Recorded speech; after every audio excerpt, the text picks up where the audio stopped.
लिए अब अपने पास जो काम था सिर्फ प्रैक्टिस का काम बचा है। तो ये मैं आपको एक प्रैक्टिस के लिए क्वेश्चन दे रही हूँ, मुझे नहीं पता ये डीपीपी में है कि नहीं, लेकिन जो पिछली 3 क्लासेस हैं आज सारा इकट्ठा करेंगे। ली चैटलियर चल रहा था अपने पास कि इक्विलिब्रियम को तुम डिस्टर्ब कर दोगे तो सिर्फ डिस्टर्ब कर पाओगे, के को नहीं बदल पाओगे। तुमने जरा सा किसी पे कंसंट्रेशन बढ़ाई घटाई, थोड़ा सा टेस्ट ट्यूब को गर्म कर दिया और उसी कमरे में वापस ले आए। क्लास के बाद एक बहुत अच्छा डाउट आया जो हर साल आता है, तुमसे डिस्कस करती हूँ। मैंने उस स्टूडेंट को बोला भी है, सबके बीच में क्यों नहीं पूछ लिया, जिसने भी पूछा था आई डोंट रिमेंबर, कि जब आप हीट कर रहे हो टेस्ट ट्यूब को तो आप टेम्परेचर ही तो बदल रहे हो। मैं सपोज करिए इस रूम के टेम्परेचर को मैंने थर्मोस्टेट में डाला हुआ है, इस रूम का टेम्परेचर 25 डिग्री ही रहेगा और मैंने एक इक्विलिब्रियम सेटअप कर रखा है। अब मेरा मन है जरा इस बर्तन को गर्म करके देखती है क्या गड़बड़ होती है। मैंने फटाफट उठाया बर्तन, यहाँ कोने में एक माइक्रोवेव रखा हुआ है, उसका इस रूम से कोई लेने देने नहीं, माइक्रोवेव की बाउंड्री है, वी ऑल नो माइक्रोवेव की बाउंड्री। और माइक्रोवेव चला रहे हो तो बाहर तो नहीं उतना हीट हो रहा, यानी उसकी बाउंड्री कौन से वाली, वो आइसोलेटेड सिस्टम है। आई होप थर्मोडायनेमिक्स हमने ये सुना है, उसकी बाउंड्री अलग है।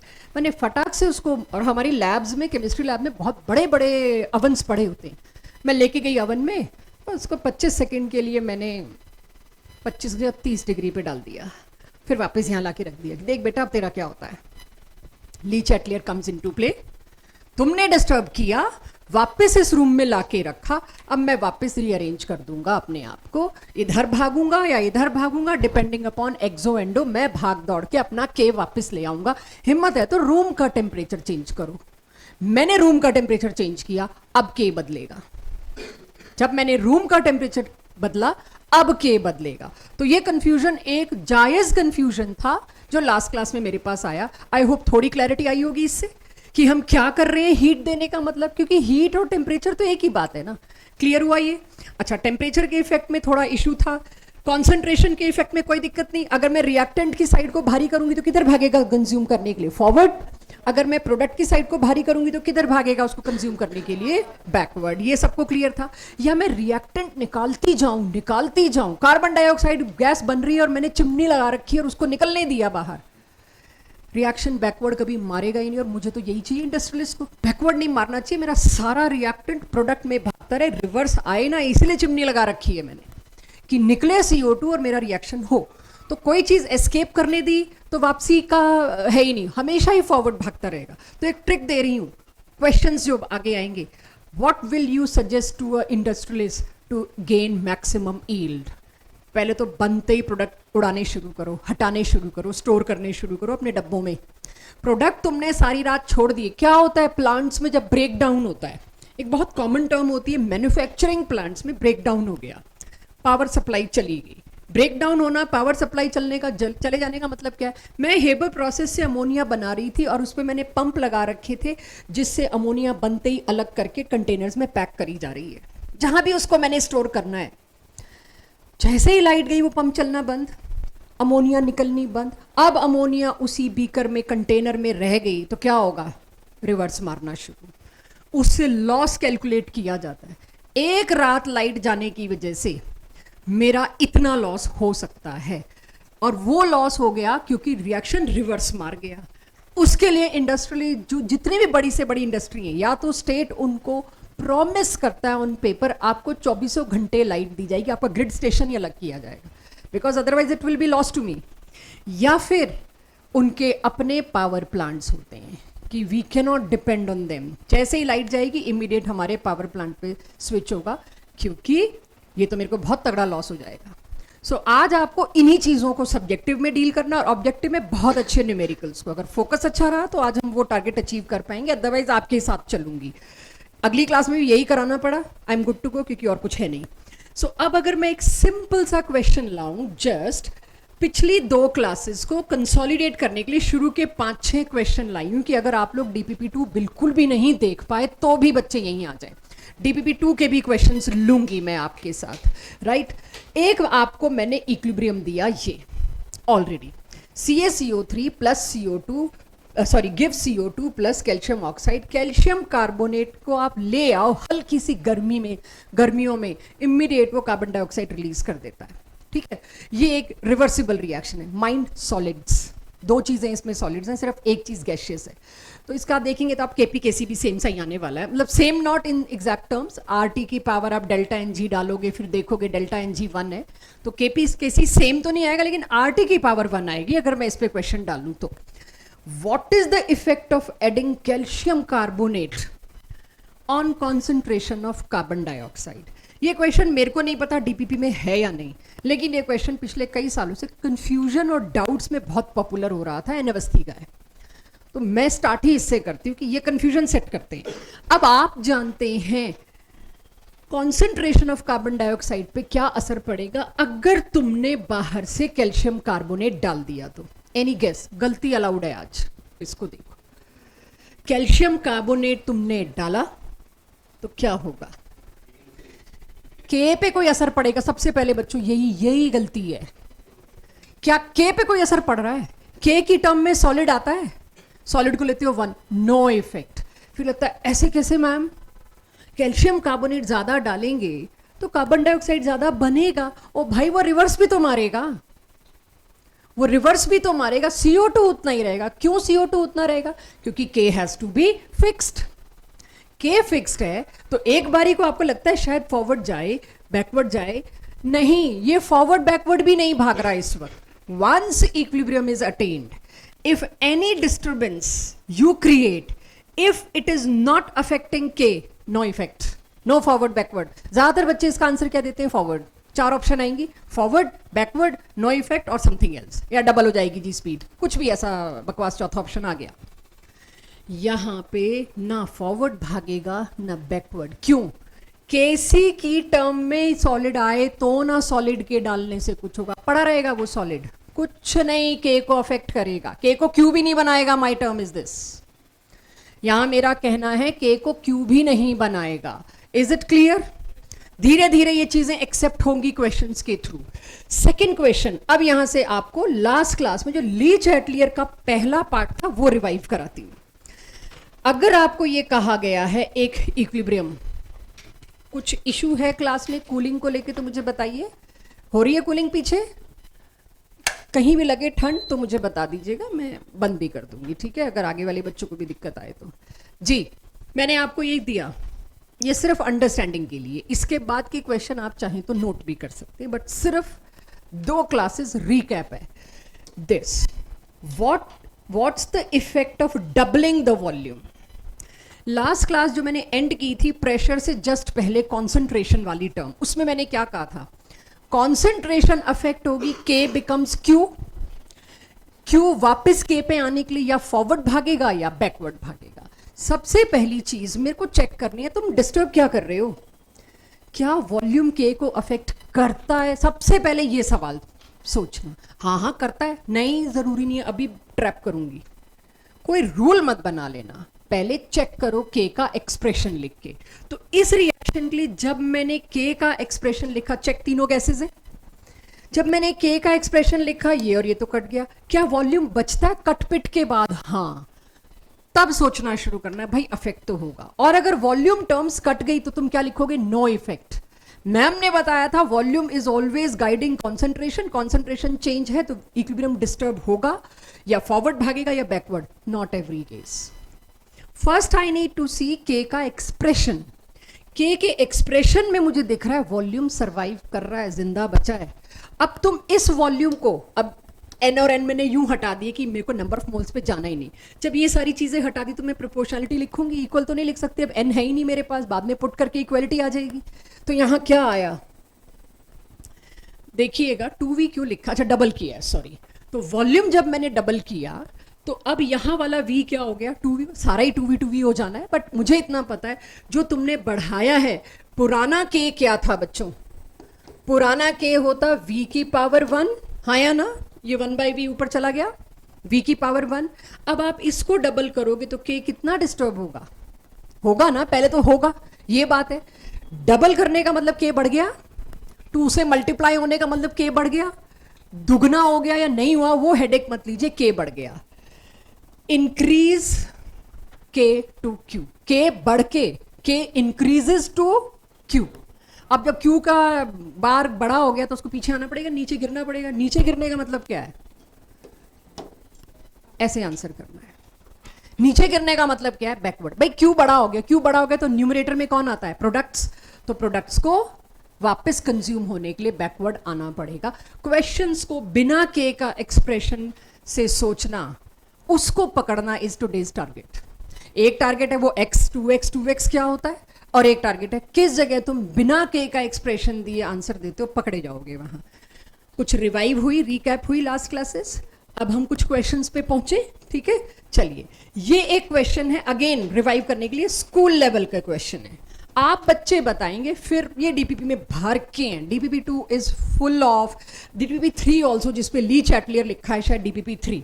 ऐसे क्वेश्चन कम से कम 10 से 12 हैं जो मैं लूंगी नहीं क्लास में। सीधे जब बीच में मुझे लगा तुम लोग कैलकुलेशन करके थक गए हो तो बीच में ब्रेक के लिए 1-2 उठा लूंगी। आप एक इंडस्ट्रियलिस्ट को क्या क्या चीजें सजेस्ट करते हो ताकि उसका अमोनिया ज्यादा से ज्यादा बने वाया दिस हेबर प्रोसेस? अच्छी, हाँ, बैकवर्ड ना जाए उसके लिए वो क्या करे, दैट्स इट। कुछ भी ऐसा बताओ जिससे बैकवर्ड ना जाए। एक इंडस्ट्री लगने से पहले केमिस्ट की टीम बैठ के पहले ये एनालिसिस देती कि आप अपने प्लांट को ऐसे डिजाइन करिए। Yes, regular intake of reactants. Reactants लगातार बढ़ाते रहो। पहला तो यही, रिएक्टेंट्स बढ़ाने से क्या होगा? इसको कंज्यूम करने के चक्कर में रिवर्स तो बेचारा आ ही नहीं पाएगा, फॉरवर्ड ही भागता रहेगा। यही चाहिए मेरे को। क्या करूं प्रेशर को? बिल्कुल सही। क्या करूं, प्रेशर बढ़ाऊं कि घटाऊं? बढ़ा दें। प्रेशर बढ़ाने से रिएक्शन किधर भागता है? जहां नंबर ऑफ मोल्स कम हो रहे हो। अगर मैंने प्रेशर बढ़ाया, रिएक्टेंट की साइड कितने मोल्स हैं? 4। बढ़ाने से किधर भागेगा? 2। Perfect answer. उसको बोलो हाई प्रेशर पे करे कंटेनर को, ये पीछे आने ही नहीं देगा। यस, और कोई चेंज? हाँ, टेम्परेचर डिक्रीज करो। टेम्परेचर डिक्रीज करने का मतलब क्या? कूलिंग। बार बार उस कंटेनर के आगे आइस जैकेट ला दो। आइस जैकेट लाने से क्या होगा? इसकी खपत। अगला कह रहा है मैं अमोनिया एक साथ नहीं भर सकता भाई, मेरे को ये रिमूव करने के लिए बहुत मेहनत करनी पड़ रही है, मेरे लिए पॉसिबल नहीं है इसका रेगुलर आउटफ्लो, नहीं मेंटेन कर पा रहा मैं, मेरा खर्चा बढ़ रहा है। प्रॉब्लम है, आप लोग तो ऑन पेपर कह दोगे अमोनिया रिमूव कर ले भाई। अमोनिया रिमूव साथ साथ करने के लिए मेरे को एक पूरा सेटअप अलग से और लगाना पड़ेगा। उस रूम में जहां अमोनिया स्टोर हो रही है वहां के टेम्परेचर को मेंटेन करने के लिए बहुत खर्चा करना पड़ेगा। तो इंडस्ट्रियलिस्ट को अमोनिया महंगी बेचनी पड़ेगी। अमोनिया महंगी बिकी तो आपका सारा जो कॉमन मैन तक, चाहे वो कार एसीज है, चाहे वो जितने भी कूलिंग वाली चीजें हैं, सब महंगी पहुंचेंगी। कोल्ड स्टोरेज की किराया ज्यादा तो आपको कोल्ड स्टोरेज के सेब और महंगे मिलेंगे। It goes to down the chain. तो कहता भाई कोई सस्ता रास्ता बताओ। आइस सबसे सस्ती है, वाटर सबसे चीपली अवेलेबल है, कूलिंग करते रहो बीच बीच में। कूलिंग करने से क्या होगा? हीट निकली तो उसको टेंशन हो गई, मेरा तो प्रोडक्ट साइड गड़बड़ कर दी तुमने, इधर भागेगा, राइट। तो लो टेम्परेचर लगभग 12th में पढ़ेंगे वैसे आप इसका डिटेल, 700 केल्विन के आसपास इंडस्ट्री के ये लो टेम्परेचर ही है। ये 25 डिग्री नहीं होता, ये कोई हाई नहीं है ज्यादा।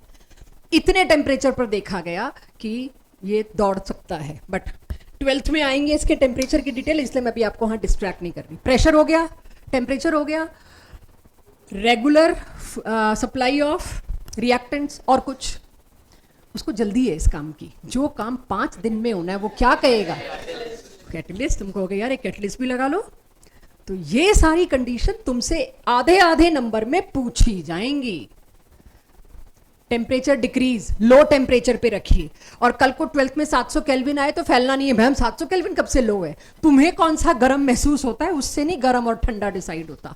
700 केल्विन तो बहुत है, हम तो जल जाएंगे, तुम्हारे को थोड़े ना कोई कह रहा है। तो ये भी आए 12th में डाउट होते हैं। मैम आप कह रहे हो लो टेम्परेचर, कुछ गड़बड़ है। एनसीईआरटी में 700 केल्विन लिखा है, 12th की एनसीईआरटी पी ब्लॉक में 700 केल्विन इज लो। वो जहां 2-2 हजार केल्विन टेम्परेचर मेंटेन हो रहे हैं बर्नर्स में, वहां तो 700 केल्विन लो है ना, तो 700 kelvin is good for it. So ये आपको सजेशन अब किसी भी मेथड के लिए बीच में कभी भी मांग लूंगी, मिल जाएगा। ली चैटलियर को कंटिन्यू करते हैं। यहां तक मैंने ली चैटलियर एक बार जिंदा करना था। क्या था? 2 रह गए थे इफेक्ट ऑफ कैटलिस्ट। उसमें तो क्या है, ये सिर्फ इक्विलिब्रियम को फास्ट करता है, नो डिस्टर्बेंस कॉज टू के सी और के पी, छूता भी नहीं है के सी के पी को, ये बिल्कुल हाथ भी नहीं लगाएगा। It helps only in acquiring equilibrium little early, ठीक है। Effect of adding inert gas, पहले तो ये बात समझें सिर्फ एक डायग्राम की मदद से, फिर मैं यहां वापस आऊंगी। नोट तब करना जब ये समझ आ जाए ताकि आपका रिटेंशन हो। पहले मैं एक डायग्राम लाके आपको बता रही हूं हम कर क्या रहे हैं। एक कंटेनर है जिसके अंदर एक इक्विलिब्रियम चल रहा है, आर गिव्स पी, कोई भी इक्विलिब्रियम है, चल रहा है, सेट हो चुका है, आ चुका है। व्हाइट कलर के डॉट्स हैं इक्विलिब्रियम के, जो मैंने ऑरेंज कलर से बनाया है वो एक इनर्ट गैस है। इनर्ट गैस कौन सी होती है? जो किसी से रिएक्ट ना करे। हीलियम डाल दूंगी, हीलियम बलून्स आपने सुने होंगे, राइट। जेनॉन डाल दूंगी, nitrogen N2 gas, very common, आप चिप्स के पैकेट में देखते हैं भर के वही दी जाती है। कोई भी इनर्ट गैस इसके अंदर मैंने घुसा दी। क्या एक इनर्ट गैस का कोई असर पड़ सकता है इक्विलिब्रियम पे? मेरी पहली सोच, वो ना तो रिएक्टेंट को रिएक्ट करके गायब कर रही है। कई बार हो, अगर आप एक रिएक्टिव गैस डाल दो और आपसे पूछा जाए तो वो रिएक्टिव गैस अगर रिएक्टेंट कोई खा रही है तो रिएक्शन में रिएक्टेंट कम हो गया, रिएक्शन अननेसेसरी बैकवर्ड भागेगा। ये भी एक बहुत बड़ा ब्रेकडाउन है। Why I know this? Because my dad worked in a reversible reaction. मेरे फादर की जॉब 33 इयर्स जॉब ऐसी ही एक इंडस्ट्री में थी। अभी आएगा वो भी आपके पास question. Sulphuric acid plant, sulphuric acid एक रिवर्सिबल रिएक्शन से बनता है। तो हमने बचपन से यही सुना है, रात 3 बजे कॉल आ रहा है, ब्रेकडाउन हो गया, रश टू दैट। ब्रेकडाउन में क्या होता है? या तो ये पावर का इशू, या कोई एक ऐसी इंप्योरिटी ऐड हो गई गलती से, किसी से कुछ ऐसा हो गया, एक चीज ऐसी आ गई रिएक्टेंट को रिएक्ट करके वो खत्म कर रही है। तो अगर रिएक्टेंट से ही कोई चीज रिएक्ट कर गई तो किधर भागना शुरू हो जाएगा रिएक्शन? बैकवर्ड, इंडस्ट्री का लॉस, और उस पर फिर सुनवाइयाँ, और उस पर फिर एक्शन कि तुम्हारी वजह से इतने का नुकसान हुआ। सो ये जो चीजें हैं, अगर मैंने इनर्ट गैस डाली, इंप्योरिटी डाली, लेकिन इनर्ट गैस डाली, इनर्ट गैस किसी से रिएक्ट नहीं करती, ना रिएक्टेंट से ना प्रोडक्ट से, अनअफेक्टेड है वो। तो भाई कॉन्सेंट्रेशन पे तो कोई असर नहीं पड़ रहा। कॉन्सेंट्रेशन पे असर नहीं पड़ रहा तो केसी पे असर नहीं पड़ना चाहिए। लेकिन जब आपने इनर्ट गैस डाली और ये इंश्योर किया, वॉल्यूम नहीं बढ़ने दे रहे हम, बेशक बर्तन फट जाए, आप जब इनर्ट गैस उसके अंदर डाल रहे हो, वॉल्यूम नहीं आपने बदलने दिया। जब आपने वॉल्यूम नहीं बदलने दिया तो के की सेहत पे तो कोई असर नहीं पड़ रहा, डालते रहो। यानी if volume is kept constant, K will be kept constant. If KC is constant, KP is also constant. कोई असर नहीं पड़ेगा, मर्जी तुम कितनी इनर्ट गैस डाल लो, जितना तुम्हारा कंटेनर झेल सकता है तुम उतनी डाल सकते हो, नो इफेक्ट। शुरू से आखिरी तक एक ही बात कह रही हूं, वॉल्यूम अगर चेंज नहीं हो रहा, के चेंज नहीं होगा। वॉल्यूम की और के की प्रोपोर्शनलिटी आ गई, पक्का के अफेक्ट होगा। इतना समझ आया? तो अब मेरे को 2 केसेस इमेजिन करने हैं। अगर तुम इनर्ट गैस डाल रहे हो ये इंश्योर करके वॉल्यूम शुड रिमेन कांस्टेंट, तो नो इफेक्ट। क्यों नो इफेक्ट? बताने के लिए सब्जेक्टिव में तो मैं पूछूंगी, K is proportional to volume, and if you are ensuring that volume is constant, K do not change. That is why inert gas डाले जाओ, अगर constant volume की condition satisfy कर रहे हो तो कुछ असर नहीं पड़ेगा। Whereas pressure में कुछ होगा जो मैं आगे बताऊंगी। पहले जो लोग नोट कर रहे हैं वो इस बात को नोट कर लें, effect of adding inert gas at constant volume is 0 and at constant pressure, yes, it affects। तुम ही लोगों से निकलवाना चाहूंगी या दिखाना चाहूंगी क्या इफेक्ट है अगली स्लाइड्स पे। Now understand. आप सोचिए एक इक्विलिब्रियम चल रहा है ऑलरेडी, आपने क्या किया, इसके अंदर इनर्ट गैस डाल दी। इनर्ट गैस डालते ही शर्त क्या है? प्रेशर नहीं बदलने देना तुमने। अच्छा, प्रेशर क्यों नहीं बदलेगा भाई? जब एक कंटेनर में गैसेस जो इस पिस्टन के ऊपर कोलिजन की वजह से प्रेशर लग रहा है, चारों तरफ प्रेशर क्या है? कोलिजन की वजह से जो वॉल पे प्रेशर आ रहा है वही गैस का प्रेशर। तुमने इनर्ट गैस जो येलो या ऑरेंज कलर की डाली वो भी तो कोलाइड करेगी, तो प्रेशर तो बढ़ रहा था। हाँ, प्रेशर बढ़ने दिया मैंने, वॉल्यूम नहीं चेंज होने दिया। अगली कंडीशन क्या है? प्रेशर नहीं बदलने देना एट कांस्टेंट प्रेशर। यहां मैंने लगा दिया बैरोमीटर। जैसे ही इनर्ट गैस डाली भाई प्रेशर तो बढ़ गया, पिस्टन को ऊपर कर दिया। पिस्टन को धीरे धीरे ऊपर करती रही, भाई जगह बनाओ उस गैस के लिए। प्रेशर की निडल इधर से उधर हुई तो मेरी कंडीशन गई। तो मैं धीरे धीरे पिस्टन ऊपर करती गई और पे और गैस, इनर्ट गैस इंजेक्ट करती गई। मेरे को क्या कंडीशन इंश्योर करनी थी? प्रेशर नहीं बदलना। बेशक वॉल्यूम जाने तो जितना जाता, तो वॉल्यूम बदल रहा है। जब तुम प्रेशर कांस्टेंट, मेरे को नहीं पता pressure is directly proportional to volume और inversely proportional to volume, suppose I know class को पता है, मेरे को नहीं पता, मैं कोई और कॉन्सेप्ट नहीं ला सकती, मैं कंफ्यूज हो जाती हूँ उस वक्त क्वेश्चन करते वक्त। मेरे को बड़ी क्लैरिटी चाहिए, I need clutter free mind, और आपके साथ भी होना चाहिए। सारे फंडे एक में लगाओगे तो क्लटर होगा और उसमें गलती का चांस होगा। सीधा सोचो कि अगर तुम किसी कंटेनर में गैस बढ़ाए जा रहे हो, भाई प्रेशर बढ़ेगा, उसको जगह दे दो ना कि बेटा प्रेशर नहीं बढ़ना चाहिए, तुम फैल कितना ही जाओ। तो फैलने दिया मैंने, वॉल्यूम को क्या करने दिया, बढ़ने दिया। सबसे बढ़िया बात जो अभी भी तुम कह रहे थे और मैंने टोका भी था, इस केस में वॉल्यूम हमेशा बढ़ेगा। इस केस में वॉल्यूम घटना इनवर्सली प्रोपोर्शनल डायरेक्टली प्रोपोर्शनल वो बात की बात है, लेकिन यहां वॉल्यूम कम होने का तो चांस नहीं, हम कुछ रिमूव तो नहीं कर रहे। यहां क्या होगा, ऑलवेज वॉल्यूम विल इंक्रीज। तो आप आगे कह पाएंगे जब भी आप प्रेशर कांस्टेंट रखने की कोशिश करोगे, इनर्ट गैस डालने से volume has to increase always. बहुत क्लैरिटी लाना इस बात की, वॉल्यूम का बढ़ना तय है। जब वॉल्यूम का बढ़ना तय है मतलब वॉल्यूम बदला है तो कॉन्सेंट्रेशन बदलेगी। अब कॉन्सेंट्रेशन बदलेगी तो के शिफ्ट होगा क्यू पे। अब बड़ा होगा छोटा होगा वो अगली स्लाइड्स पे देखते हैं। के जब क्यू पे जाएगा तो Le Chatelier principle will come into the scene. Q को वापस के पे लाएगा, उसके लिए फॉरवर्ड भागना पड़े बैकवर्ड भागना पड़े, ये मेरा अगला काम है। अब नोट कर सकते हैं इसको। मान लीजिए मैंने आपको ये दिया, this is what equilibrium I was telling you about. मैंने ये सारा इंडस्ट्री में अपनी आंखों से देखा हुआ है। सल्फर ट्राइऑक्साइड जो बनता है ना, उससे सल्फ्यूरिक एसिड बनता है और मालगाड़ियों में भर के भेजा जाता है, क्योंकि sulphuric acid is called as king of chemicals.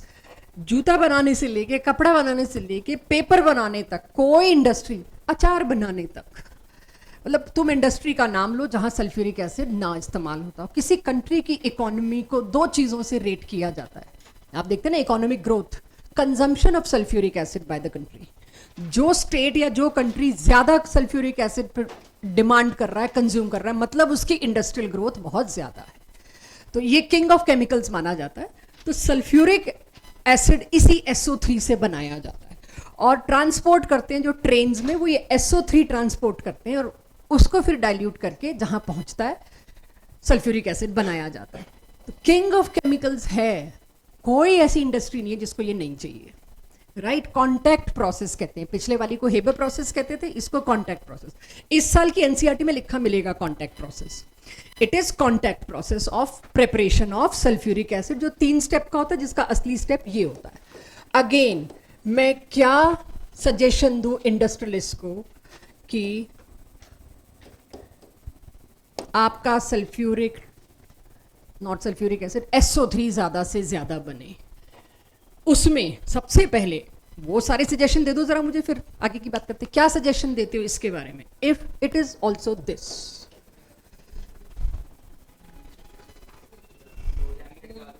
एक तो low temperature, high pressure, let me check, 1.5 से 1 बैलेंस है, चेक कर लो। यस, हाई प्रेशर और कैटलिस्ट, वेनेडियम पेंटाऑक्साइड देते हैं, आगे पढ़ेंगे आप, B2O5 कैटलिस्ट, और कांस्टेंट रिमूवल ऑफ प्रोडक्ट में SO3 का रिमूवल और constant addition of either of the, मतलब बोथ ऑफ द रिएक्टेंट्स। वो सजेशंस तो आप लोग दे लेंगे, अब तो वो तो आपके लिए ऑब्वियस हो गया। माय पॉइंट इज, इस इक्विलिब्रियम में अगर मैं गलती से इनर्ट गैस डाल बैठूं बट कांस्टेंट वॉल्यूम पे, नो इफेक्ट। कांस्टेंट वॉल्यूम पे फिर तो केसी को छुआ भी नहीं, इसने डालो। क्या इनर्ट गैस डालने से इस इक्विलिब्रियम पे कोई असर पड़ेगा? अगर मेरा ये क्वेश्चन आया, आपको पलट के पूछना है, मैम कांस्टेंट वॉल्यूम में कांस्टेंट प्रेशर तो बता दो। नहीं बताया, दोनों देने पड़ेंगे, सब्जेक्टिव स्किल में चेक होगा। अगर सिर्फ ये कह दिया इनर्ट गैस का एडिशन एट कांस्टेंट वॉल्यूम, फिर तो अलग बात है। और अगर कांस्टेंट वॉल्यूम हटा दिया, आपको दोनों चीजें देनी पड़ेंगी। मेक श्योर आप आस्क, ये नहीं कह सकते कि भाई बताओ क्या, नहीं। तो at constant volume no effect, clear है सबको, दोबारा बताने की जरूरत। लेकिन अगर एट कांस्टेंट प्रेशर है तो अब इसको ध्यान से फिर से सुनना। कांस्टेंट प्रेशर पे आपको पता, आप इनर्ट गैस डाली जा रहे हो, तो हो क्या रहा है कंटेनर का वॉल्यूम? तो और कुछ हो ही नहीं सकता सिवाय इंक्रीज होने की। अब इस रिएक्शन के लिए पहले मैं के लिख के देखूं। के लिख के देखा, ये और ये तो कट जाएगा। क्या वॉल्यूम है इसमें? यस, वॉल्यूम है ऊपर। ऊपर जाके चाहे पावर हाफ हो चाहे 1 हो, है तो सही। डायरेक्ट प्रोपोर्शनलिटी तो आ गई। तो मेरे पास जब वॉल्यूम की डायरेक्ट प्रोपोर्शनलिटी आ गई, तुम इनर्ट गैस डाल डाल के इसको बढ़ाई जा रहे हो वॉल्यूम को, तो के का क्या होगा, इट इंक्रीजेस टू क्यू। अब क्यू बड़ा हो गया के से, तो उसको वापस आने के लिए क्या करना पड़ेगा, बैकवर्ड। That's my answer. इसके बाद जरूरत पड़ती है मेरे को इसके क्वेश्चंस की कि क्या इतने आसान आएंगे जो चल रहा है, नहीं बिल्कुल नहीं। हाँ, स्कूल में एक आधा आ जाएगा कि बच्चे पास करने होते हैं उन्होंने, राइट, वैसे नहीं। Can you people suggest me what is the effect of adding inert gas to this equilibrium at constant pressure. Constant volume नहीं पूछ रही मैं, जब मुझे लगेगा बीच में कंफ्यूज करना तो पूछ लूंगी, अभी नहीं। अभी जो मैंने रेडीमेड सेवा करके दी है ना, ये भी रिमूव होगी धीरे धीरे। बिना के सोचे जवाब नहीं देंगे, वो आदत डाल रही हूं। बैकवर्ड की फॉरवर्ड,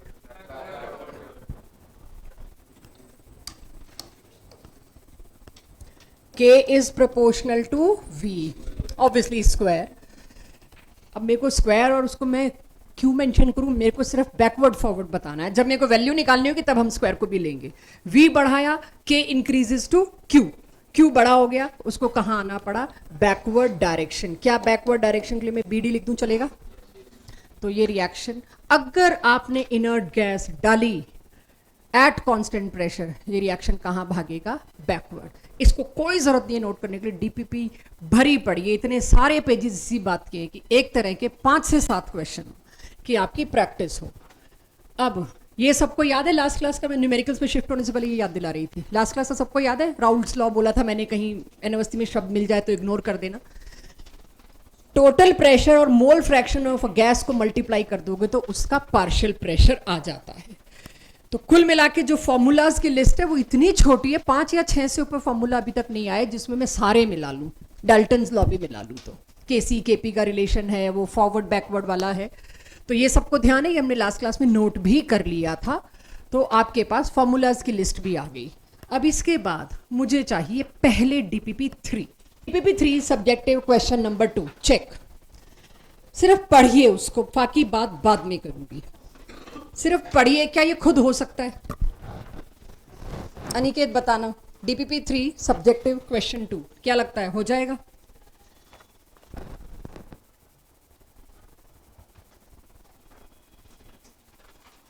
डायरेक्शन पूछी है कि इस वक्त प्रिडिक्ट करो, पढ़ लो पहले, पढ़ लो, जल्दी नहीं, सॉरी।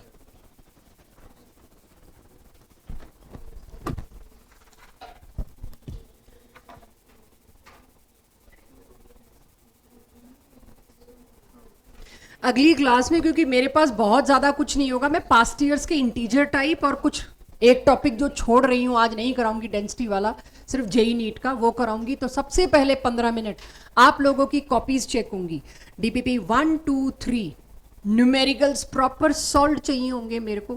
क्लास का रफ वर्क मत दिखा देना, ठीक है? मुझे ही पता है मैं क्लास में क्या करा रही हूँ और क्या रिपीटेशन की जरूरत है। तो पहला 15 मिनट सिर्फ और सिर्फ आपकी कॉपीज चेक होंगी, ये ध्यान रखिएगा। चलिए, क्वेश्चन 2 कहता है इक्विलिब्रियम के, एक इक्विलिब्रियम दे दिया आपको अमोनिया वाला, कॉन्सेंट्रेशन ऑफ हाइड्रोजन गैस इतनी मिली, नाइट्रोजन इतनी मिली और अमोनिया की इतनी मिली। कहीं नहीं बोला एट इक्विलिब्रियम, बस किसी वक्त अरेस्ट किया रिएक्शन को और ये 3 कॉन्सेंट्रेशन हमारे पास रिपोर्ट हुई। आगे कहते हैं the mixture is heated to 500 kelvin and KC is this. Predict करिए जिस वक्त हमने ये रिएक्शन की कॉन्सेंट्रेशंस आपको दी हैं, whether ammonia tend to form और to decompose at this stage. इस वक्त अमोनिया बन रहा होगा कि डीकम्पोज हो रहा होगा, फॉरवर्ड की बैकवर्ड। सॉल्व मत करो, क्वेश्चन पढ़ के समझ तो आ गया क्यों निकालना है, क्यों निकाल के कैसे कंपेयर करना है। तो मैं मल्टीप्लाई और पावर्स में आपका टाइम ना वेस्ट करके आपको जस्ट बता रही हूँ। सबसे पहला काम मैंने क्या किया, एक तरफ केसी का एक्सप्रेशन लिखा और मुझे केसी की वैल्यू दे रखी है। अब चाहे एक्सप्रेशन ना भी लिखो चलेगा, अब आ गई वो चीज की डोंट राइट। क्यूसी निकाला मैंने पावर्स का ध्यान रख के, इजी कैलकुलेशन, डिफिकल्ट नहीं है। क्यूसी जो मेरा आया अप्रोक्सीमेटली 8000 आया। केसी कितना दे रखा है क्वेश्चन में, बस यही क्वेश्चन खत्म है। क्यों कितना बड़ा है, बैकवर्ड, खत्म। अगर ये सब्जेक्टिव टेस्ट में आया, you have to bring it to the last step.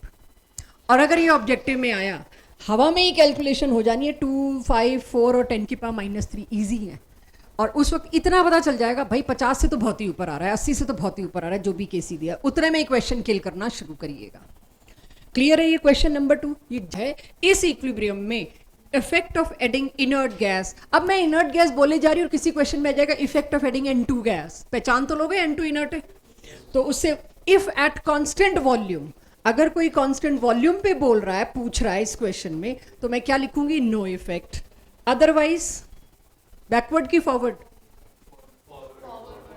कहीं से बैकवर्ड भी आ रहा है, फॉरवर्ड, एवरीवन फॉरवर्ड। तो अब ऐसे क्वेश्चन करीबन 10 से 12 मैं एग्जाम्प्ट कर रही हूं जी। एवरीवन क्वेश्चन 9 नहीं, क्वेश्चन 9 पढ़ नहीं रहे। मैंने कोई गलती करी है एक्सप्रेशन लिखने में, आप ये भी पकड़ना शुरू करो, इतना सिंपल नहीं दूंगी। अब मैंने कोई गलती की है, सॉलिड है यार, वो क्यों ही लिखूंगी, अब मेरे पास कुछ था नहीं तो यही बोल दिया मैंने। अब आंसर दे दो, बैकवर्ड की फॉरवर्ड? कोरस में बैकवर्ड आया, मैं दिमाग नहीं लगा रही, गलती तो तुम्हारा जिम्मा, कहना मत मैम ने गलत पढ़ा दिया, मैं बिल्कुल नहीं दिमाग लगाना चाह रही। क्लास कह रही है बैकवर्ड, तो I am happy to go with the class. Anyone objecting backward? का आंसर दो, सब्जेक्टिव। तो भाई प्रेशर इज डबल्ड पे किधर गया? फॉरवर्ड। और टेम्परेचर इज डबल्ड पे फॉरवर्ड डायरेक्शन। सेकेंड पार्ट में तुम लोगों ने गाना गा के बताया backward direction. Anyone objecting it? Clear is done from my side. Right, subjective में सारा लीचा क्लियर भरा हुआ है। अब वो क्वेश्चन जो आपको न्यूमेरिकल मिलते हैं अच्छे वाले, वो पकड़ते हैं।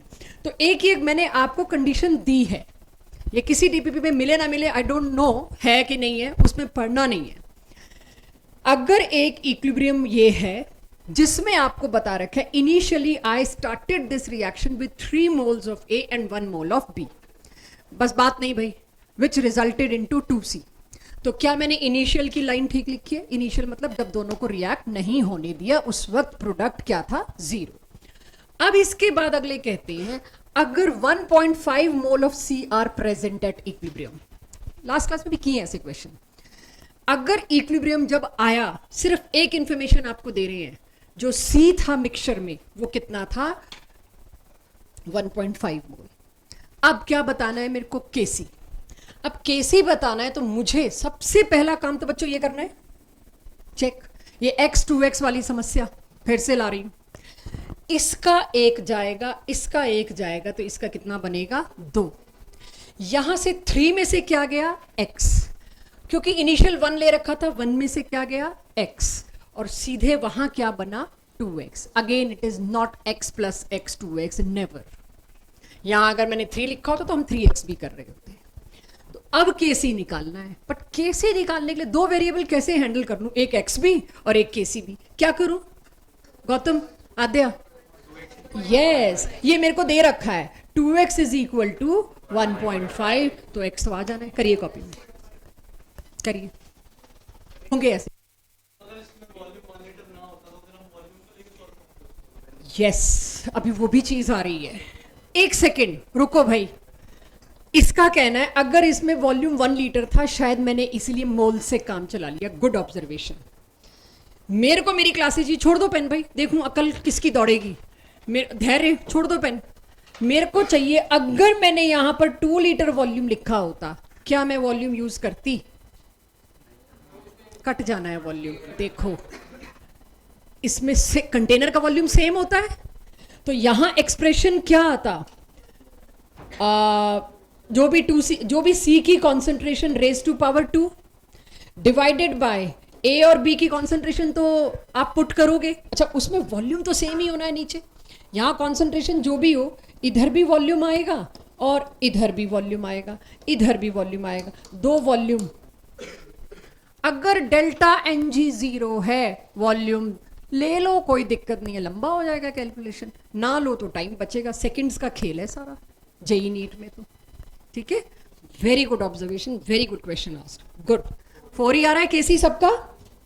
सो अब ध्यान रखना x और 2x वाली समस्या फिर से ना आए, और यहां लेने का, ये क्वेश्चन लेने का अभी वापस से इरादा क्या था? वॉल्यूम का ऑब्जर्वेशन।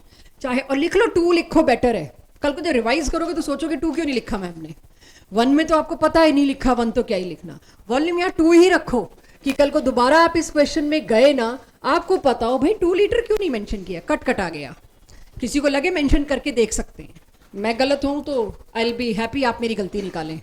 हर टीचर को चाहिए यही कि उसकी जनता उसकी गलतियां निकाले। आई वॉन्ट कि मैं ये आप पे छोड़ सकूं सिंपल परसेंटेज वाली मैथमेटिक्स और कुछ नहीं। आपको मैंने अगेन एक इक्विलिब्रियम दिया, अब आपकी कोशिश क्या होनी चाहिए, इक्विलिब्रियम देखते ही पहले सोच लो वॉल्यूम चाहिए क्या, क्योंकि इस क्वेश्चन में अगेन मैं वॉल्यूम नहीं दे रही और तुम लोग क्वेश्चन पढ़ के कहोगे वॉल्यूम दिया नहीं मैम, मोल से कैसे किसी का एक्सप्रेशन लगा लो। दे भी दूंगी तो क्या कटना है वॉल्यूम, इधर भी दो इधर भी दो, तो वॉल्यूम मैं दूं भी नहीं दूं, मेरा क्वेश्चन क्लीन है। अब यहां पे 2 मोल्स हैं और कहा गया है 22% was found to be decomposed. कौन सी चीज डिकम्पोज हो रही है इसमें? इंटीजर टाइप में शब्द बहुत कम होते जाते हैं, सिंगल लाइन का क्वेश्चन होता जाता है। 22% found to be decomposed of what? भाई डिकम्पोजिशन रिएक्शन पता है, एक का टूटना, तो HI 22% डिकम्पोज हो गया और कॉन्सेंट्रेशन आपने ली थी 2 मोल्स। आपको सिर्फ 2 मोल का 22% निकालना है। 1 मोल का 22 ही होगा, 0.22 होगा, 2 मोल का कितना होगा? 0.44। एम आई राइट? तो इसमें से क्या गया बच्चों? 2x, इधर क्या हुआ? x, x निकालो कैसी, पता ही नहीं कहां से क्वाड्रेटिक बनी है तुम लोगों की, किधर गई मेंटल एबिलिटी। जब दे रखा है 22% डिसोसिएट हो गया तो x तो तुमको दे दिया, जब x निकालना होता है तब क्वाड्रेट्रिक आती है। मैं तो कह रही हूं 22% डिसोसिएट हो गया, मतलब मैं तो x दे रही हूं। जागो, मुझे ये बताइए, मैंने दोनों चीजें ले रखी है, बच्चे मेरी हेल्प करेंगे इसके अंदर। पहले तो इसमें बताओ ठीक लिखा है मैंने? 2x गया, हाँ या ना? उससे क्या बना? x और x, 2 से 1 और 1 बन रहा है। प्लीज डिवीजन अपने जिम्मे मत लो, टाइम बचाओ। मैं तो यहां x लूंगी और x/2 करूंगी। जितना अगेन क्लियर रखोगे कैलकुलेशन को उतना जल्दी आंसर आएगा, आना उससे भी वही होगा, बट क्लियर रखिए इक्वेशंस को। जैसे ही ये इक्वेशन लिखी उसके बाद मेरे को जो गिवन है पहले मैं वो अप्लाई करूं ना। मेरे को पता है कि क्वाड्रेट्रिक आती है इसलिए जबरदस्ती थोड़ी लेके आना है। मुझे बता रखा है 22% ऑफ 2 डिसोसिएटेड। 2 का 22% क्या था? 0.44। इतनी तो बात कर ली थी मैंने। 0.44 डिसोसिएट होके गया, मतलब 2x तो दे रखा है, मतलब 2x दे रखा है। तो जब मेरे को 2 में से 0.44 गया है तो 2x का आधा कितना? 0.22 केसी आ गया। 2 और 4 से ऊपर कैलकुलेशन नहीं इसके अंदर। आंसर अब बता दो कितना है? ठीक है, ये मैं ही कराऊंगी। In a reaction A + 2B gives 2C, 2 mole A के, 3 मोल B के और 2 मोल C के हमने 2 लीटर फ्लास्क में रख दिए। शुरू में ही इनिशियल तीनों चीजें दे दी। पहली बार है कि इनिशियल में आप प्रोडक्ट की कॉन्सेंट्रेशन 0 नहीं लिखेंगे। For the first time initial concentration में प्रोडक्ट भी डाल दिया हमने, तो ये एक नई अप्रोच आ गई। और पूछा है इक्विलिब्रियम के वक्त C इतना था, अब बताओ K। ठीक है, समझ गए क्वेश्चन क्या है? इसमें एक ही चीज नहीं है, बाकी सब पुराना है। अच्छा, वॉल्यूम देख लिया, इसमें 2 लीटर है। पहले तो चेक करो वॉल्यूम पुट किए बिना काम चल सकता था क्या? कट रहा है क्या वॉल्यूम? नहीं कट रहा, अब वॉल्यूम पुट करना पड़ेगा। Initially 2 mole 3 mole 2 mole divided by 2 2 2। अब नहीं वॉल्यूम छोड़ सकती थी। Now can I right it 1, 1.5 and 1। Initial container में जब तुमने अभी घड़ी चलाई नहीं है, रिएक्शन होने से रोका हुआ है, 3 चीजें तुमने पहले से ही डाली है। फॉर द फर्स्ट टाइम मैं यहां पर पहले से कुछ पढ़ा देख रही हूं। देखते से क्यू आया हुआ है, के आया नहीं आया बात की बात है, क्यू तो आया हुआ है। स्टिल इक्विलिब्रियम पे मुझे नहीं पता 1 में से कितना रिएक्ट हुआ होगा, क्या हुआ होगा, मुझे नहीं पता इसके बारे में।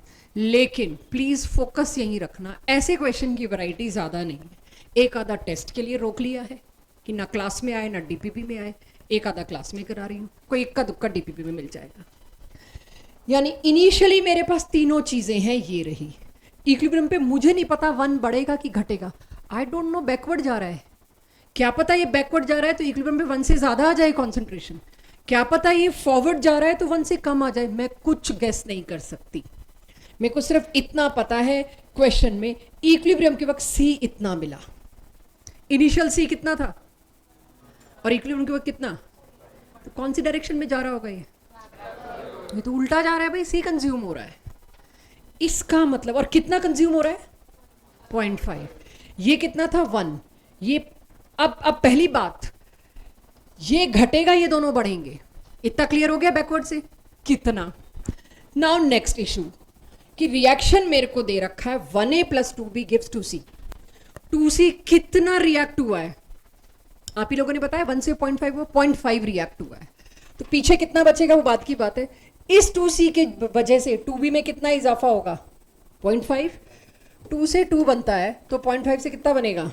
0.5। 2 से 1 बनता है तो 0.5 से कितना बनेगा? 0.25। और पहले से कितना था? तो यानी एट इक्विलिब्रियम ए की कॉन्सेंट्रेशन पहले से तुमने इतनी डाल रखी थी, बैकवर्ड की वजह से 0.25 बढ़ी। यानी रिएक्टेंट में अब तक 1 माइनस कुछ देख रहे थे, अब 1 प्लस कुछ देख रहे हैं, because equilibrium can be attend from either side. Equilibrium इधर भी चल सकता है, इधर भी चल सकता है।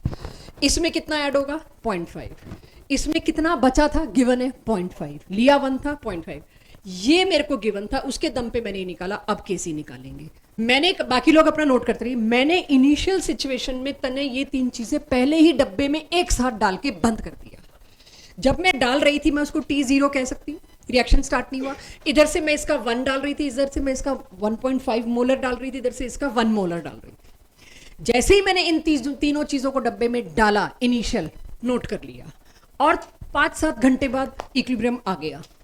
और मुझे किसी ने बताया इक्विलिब्रियम के वक्त C इतना मिला। मैंने डाला कितना था? मिला कितना? यानी 0.5 खर्च हो गया। प्रोडक्ट खर्च होगा तो किधर जाएगा? Reactant side, backward. जब प्रोडक्ट खर्च हो रहा है तो और रिएक्टेंट बन रहा है। पहले से रिएक्टेंट कितना था तने? 0.5 ऐड होगा ना। पहले से 1.5 मैंने डाल रखा है, शायद 1.5 ही है, देख लेना। यहां मैंने 1 लिख दिया बच्चों, यहां 1.5 कर देना, ठीक है? वो बेसिक सी चीज कर लेना। 1.5 पहले से था, इधर से और 0.5 ऐड हुआ, तो यहां पर मेरे पास टोटल कॉन्सेंट्रेशन कितनी हो गई? पहले से 1.5 और रिवर्स मारने पे 0.5 और आया। Same is with this. लेकिन इसमें भाई बात नहीं, इसमें 2 से कितना बनता है? 1। ये 0.5 टूट के आया होगा तो A कितना बनाया होगा? आधा। 0.5 से कितना बनेगा? 0.25। ठीक है, ये छोटा सा करेक्शन कर लेना बच्चों।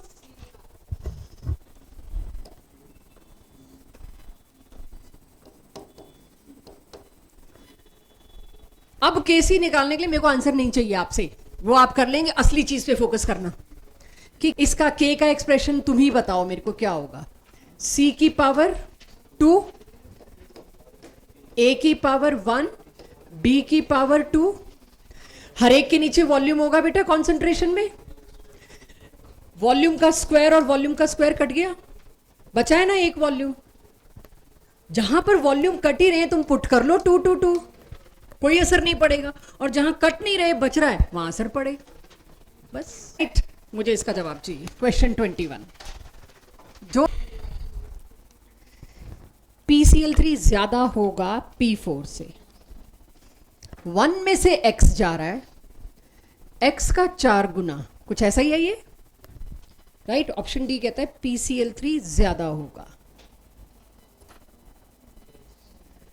कैसे कह सकती हूं मैं ये बात? देखो 1 से छोटा ही है X, तो कुछ ही पॉइंट में ले लो तुम।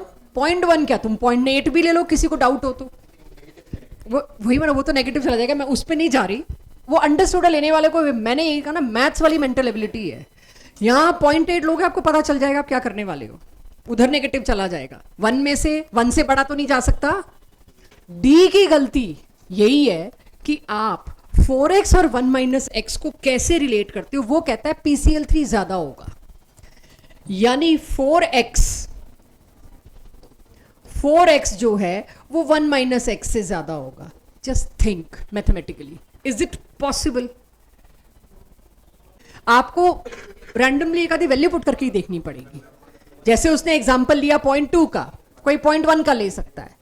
तो ये आप सोचिए, अगर इसमें 0.1 भी जा रहा होता तो ये कितना होता? 0.4। और अगर आप सोचते नहीं मैं तो 0.2 लेना है, वो कितना होता? 0.8, राइट? क्या ये पॉसिबल था? क्यों? 1 में से 0.8 तो जा सकता है, Cl2 नेगेटिव हो जाएगा। ये थोड़ा मेंटल एबिलिटी वाला पार्ट है, तो C is correct option. In a very good category, objective question 23। अगर इतना सा देख के तुम लोग खुद कर सको, आई विल बी हैप्पी। और इसके बाद ये दिखाना भी बंद कर दूंगी। खुद कोशिश कर सको इसके बाद। जो चीज सॉलिड है वो के में आती ही नहीं, उसको यूज ही नहीं करना, इसलिए मैंने एट इक्विलिब्रियम भी उसको ए ही लिखा है। क्या ही कर लूंगी उसमें से एक्स निकाल के पी निकाल के, उसको मैंने एक्सप्रेशन में तो डालना ही नहीं है, इसलिए मैंने नहीं लिखा। अगर मैं यहां पे माइनस पी कर देती तो बेवकूफ कहलाती। क्यों? सॉलिड का कोई प्रेशर होता है जो तुम डिक्रीज कर रहे हो? सॉलिड में कहां से प्रेशर आने लग गया? उसको आप एज इट इज ए लेके चलोगे, because it is playing no role in expression of K. इस क्वेश्चन की सबसे बड़ी बात ही यही थी जिसके लिए मैंने ये हेल्प करी, वरना ये हेल्प भी ना करती। आप ए का चेंज अपनी दिली खुशी के लिए दिखा लो, लेकिन जब आप रिवाइज हो रहे हो खुद अपने आप पे डाउट करोगे क्या कर रखा है मैंने प्रेशर सॉलिड का। मैम तो कहते हैं सॉलिड को कोई प्रेशर नहीं, वरना केपी में ना आता ये।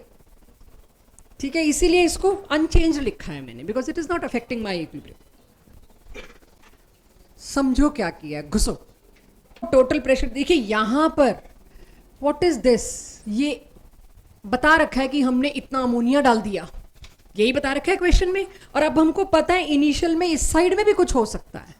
हमने ऐसा एक क्वेश्चन पहले कर लिया भाई, इनिशियली अमोनिया किसी ने, अच्छा खासा एक कंटेनर है उसमें इनिशियली अमोनिया इतनी इंजेक्ट कर दी, तो मेरे को पता होना चाहिए कि यहां पर है। अब रिएक्शन चला, ये इतना डिकम्पोज हुआ, पहले से 0.5 था और उसके बाद रिएक्शन चालू हुआ तो इधर से कुछ P और P ऐड हुआ।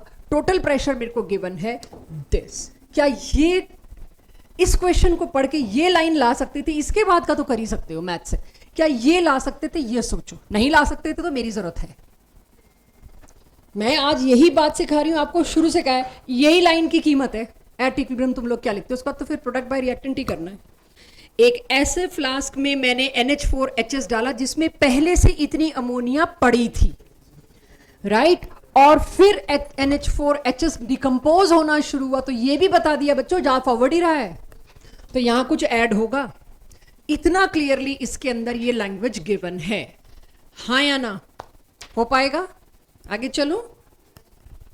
इसमें सिर्फ डाउट में आप लोग इसीलिए क्वेश्चन छोड़ते क्योंकि एक शब्द है जिसका मतलब शायद आपको पता नहीं है।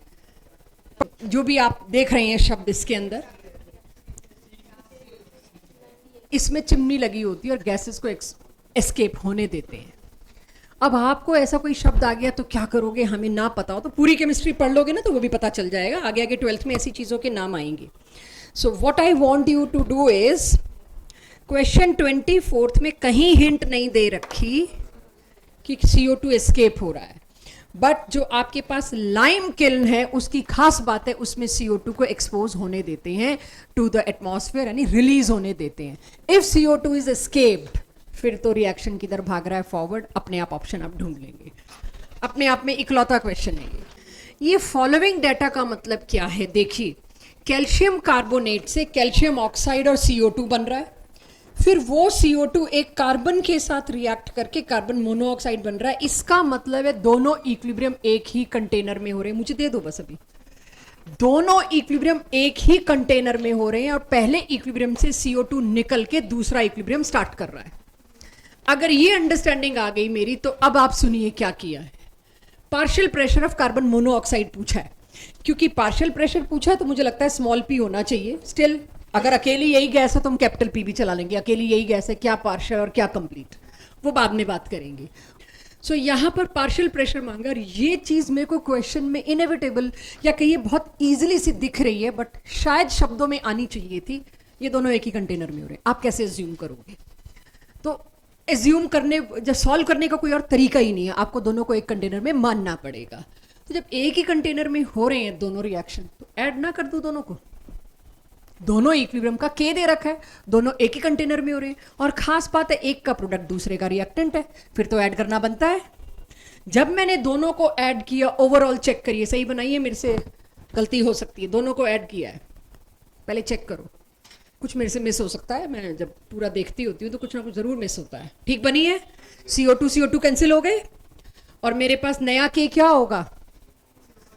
अब आप ये सोचिए, एक अकेले इस क्वेश्चन में जेई एडवांस ने केमिकल इक्विलिब्रियम पूरा ले लिया और एक नया क्वालिटी दे दी क्वेश्चन की जो तुम्हारी देखी भी ना हो। दो इक्वेशन ऐड भी करवा ली, उसका के भी मल्टीप्लाई करवा लिया, और आगे जो सॉल्व किया केसी वो भी केपी करवा लिया, और ये खूबी आपके लिए छोड़ दी कि आप खुद सोचो दोनों ऐड होने हैं कि नहीं। तो अब जब नया के मेरे पास आ गया 0.16, तो के मैं निकाल भी लेती हूं। फिर आप देखिएगा नया के आ गया, और चेक करिए क्वेश्चन आपके पास केपी है दोनों, ये केपी चल रहे हैं। तो मेरे पास नया केपी कितना आ गया? 0.16। वो किसके बराबर होगा? इसमें गैस बची क्या है? अकेला यही था, इसलिए ऊपर क्वेश्चन मैंने कैपिटल पी लिख रखा था, बट मैं चाहती नहीं थी कि पहले एक्सपोज हो ये बात कि पार्शियल का मतलब तो स्मॉल पी है, मैं स्मॉल पी लेके चलूंगी। एक सेकेंड, तो यहां पर प्रोडक्ट में आया ये, इसकी पावर क्या हुई बच्चों? 2। कोई और गैस है? डीपीपी 2 है ना हमारे हाथ में सभी के पास? ये तुम लोग करके दोगे, मेरे को बहुत हो गया, थक गई मैं ये करा करा के। ये तुम लोग करके दो, पता चले आज का आउटपुट क्या आया है। I just want to know today's output, कि क्या हम ये क्वेश्चंस कर पा रहे हैं खुद से। दिस रिएक्शन के इतना है, if the initial number of moles of each reactant and product is 1। शुरू से ईच प्रोडक्ट भी दे रखा है 1। 35th। ओह, मैंने फिर 0 क्यों लिखा है? 1 लिखना चाहिए यहाँ। तो फिर देखना बच्चों, इनिशियल टाइम t0 पे, और यहां क्या लिखूंगी फिर? यस, पता नहीं क्यों ऐसा कर रखा है मैंने, I am not sure. Anyways करके बताइए।